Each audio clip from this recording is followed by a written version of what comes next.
여행지에서 가끔 상징적인 역사의 현장을 방문하는 경우가 있습니다. 오늘 소개해드릴 용인 처인성 경기도 기념물 제44호이 그 대표적 사례가 아닐까 싶습니다. 처인성이라는 이름은 한국사 시간에 들어본 익숙한 이름인데요. 처인성 하면 자연스럽게 김윤호라는 인물이 연상됩니다. 처인성이라는 이름은 과거의 흔적을 담고 있다는 점에서 주목할 만한데요.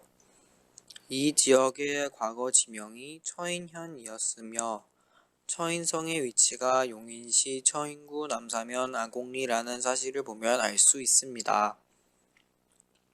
고려의 역사를 살펴보면 한동안 수도를 강화도로 옮겨야 할 만큼 힘들었던 시기가 있었는데요. 바로 대몽항쟁입니다. 대몽항쟁의 시작은 사신 저고요의 피살을 빌미로 1231년 몽골이 첫 침입을 시작한 후 개경환도가 결정된 1270년까지 40여 년에 걸친 전쟁이었는데요. 당시 몽골이 전 세계적인 영향력을 행사했던 것을 고려한다면 이렇게 오랫동안 항쟁했던 고려의 모습은 참 인상적입니다. 처인성은 몽골의 2차 침입 당시 전투가 벌어진 현장인데요. 당시 적장은 살리타이였습니다. 살리타이와 처인성 전투는 드라마 무신에서도 그려진 바 있습니다. 1232년 2차 처인성 전투 과정에서 몽골 살리타이의 죽음이 기록되어 있습니다. 재미있는 건 당시 처인성 전투를 이끌었던 김윤후라는 인물인데요.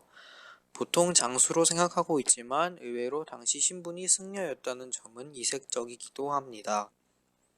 처인성 전투의 결과는 컸는데요. 적장의 죽음과 함께 몽골의 군대는 철수해야 했고 당시 부곡에 해당했던 처인성은 전쟁 이후 처인현으로 승격되는 등 대몽항쟁 기간 중 고려의 인상적인 승리로 기억되었습니다.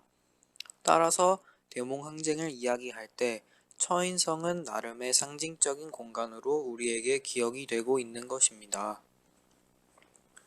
처인성은 평지성이기 때문에 얼핏 언덕처럼 보이기도 합니다. 외형을 보면 토성의 형태인 것을 알 수 있는데요. 특이하게 성문이 하나인 것이 인상적이었습니다.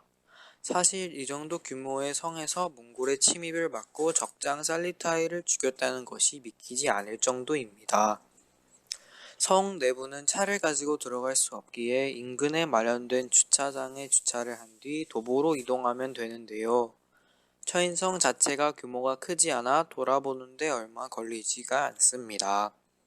다만 성의 내부에 무연고 묘지가 그대로 있는 점과 길게 자란 숲풀 등은 관리가 필요해 보입니다. 하지만 이 모든 것을 감안하더라도 상징성만큼은 여전히 남아있는데요. 어떻게 보면 용인을 대표하는 장소 중 하나이면서 동시에 대몽항쟁의 승전지로 앞으로도 오래 기억될 용인 처인성, 용인을 다녀가시는 길에 한번 방문해 보시는 것은 어떨까요?